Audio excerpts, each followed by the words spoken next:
This video comes from drawing and painting the virtual instructor. The title is The Drawing Exercise That Changed My Life.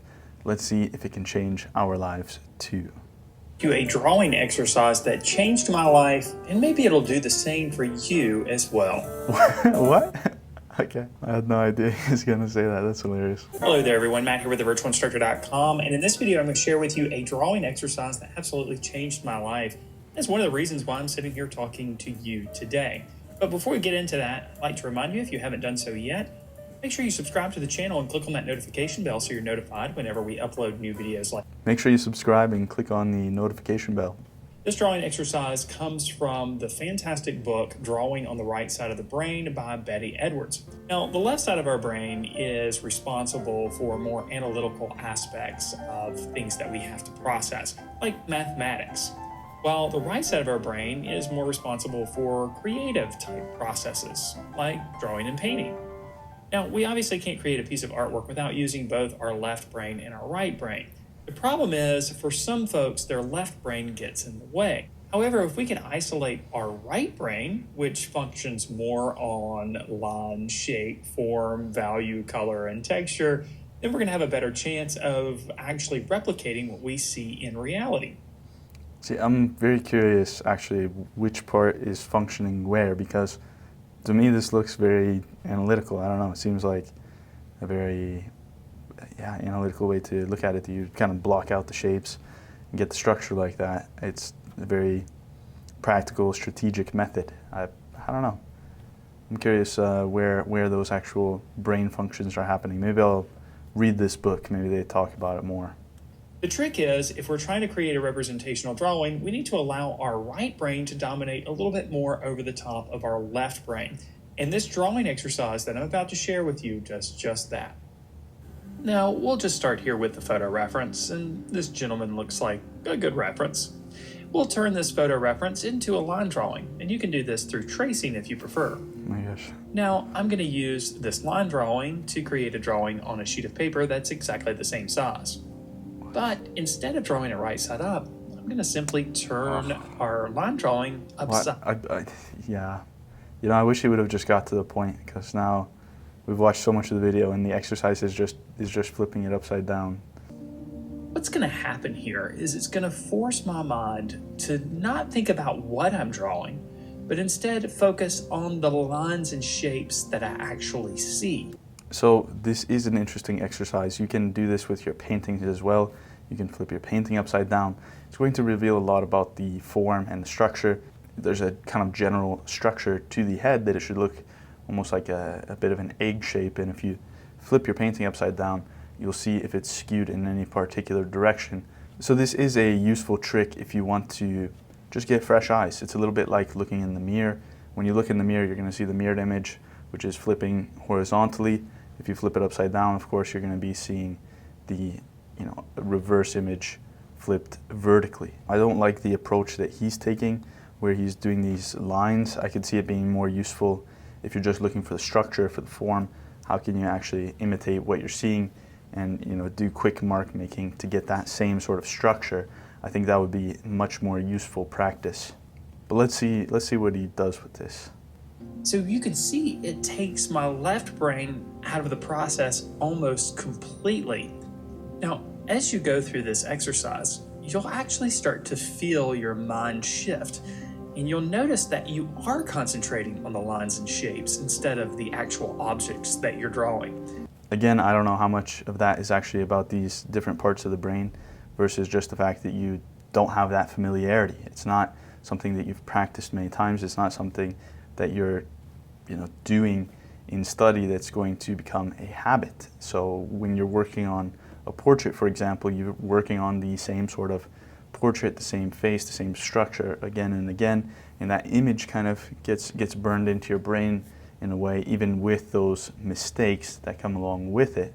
And if you just flip it upside down, now suddenly you're seeing something that you're unfamiliar with, and that can give you a huge advantage just because you get to detach yourself from all of that prior knowledge in a way, in terms of just how you develop one particular shape or one particular subject. I am curious though where these different parts of the brain actually come in when you're working, because it would be interesting to learn what is associated with what.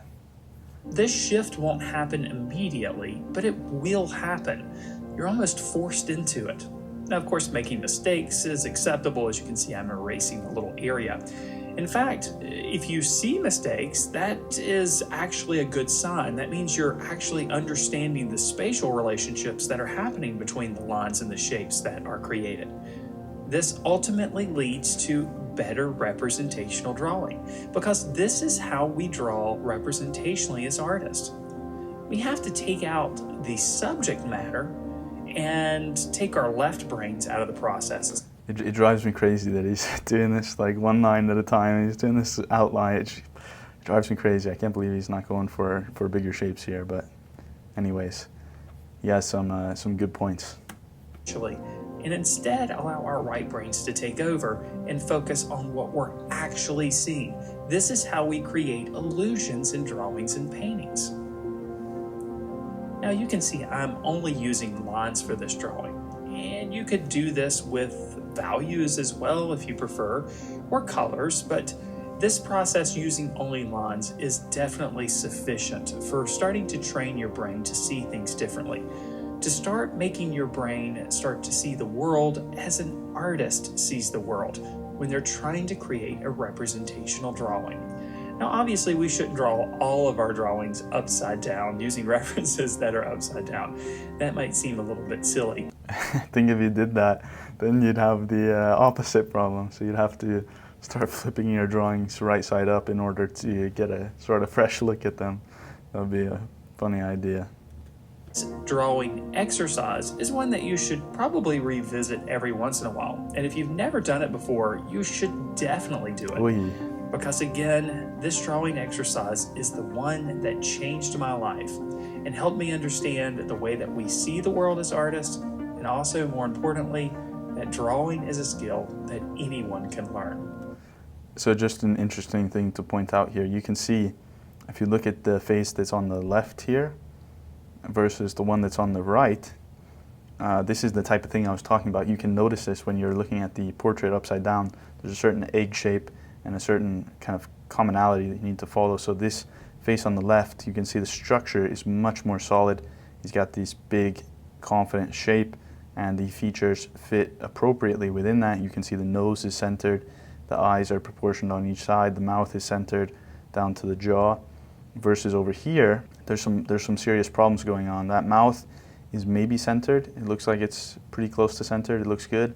But then this nose is a little bit too far to the left, and the eyes are problematic because of that. It's not just structurally sound in the same way as that other drawing. So that's kind of funny that happened to him by trying to draw it upside down. But you can see the difference when you're actually looking at that portrait upside down. If you don't have things centered and appropriately proportioned or shaped out, it's going to just look bizarre. There's going to be a sort of strange movement going on where you don't have that balance. So you can see that here, which is really interesting to point out. Now, once your upside down drawing is complete, you can flip your drawing paper over and compare it with your reference. Now, obviously, all the lines aren't exactly the same. So, see that. Again, look at those faces. That face on the left is much more structurally sound. It looks really solid. The eyes are very solid. This one on the right, it looks like there's something wrong with that nose, and the eyes are kind of like caved in. Doesn't match the perspective. Kind of interesting. It's a pretty good representation of the line drawing.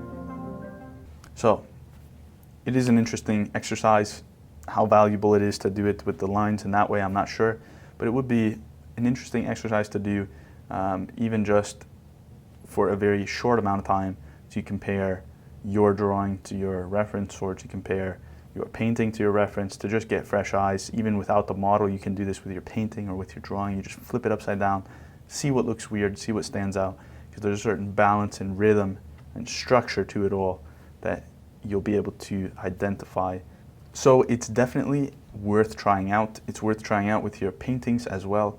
I recommend this if you're working on portraits. Flip your portrait upside down, see what you see see if there's anything that kind of looks crooked or out of place, and use that to your advantage to get a stronger structure and to make sure everything is actually proportioned correctly.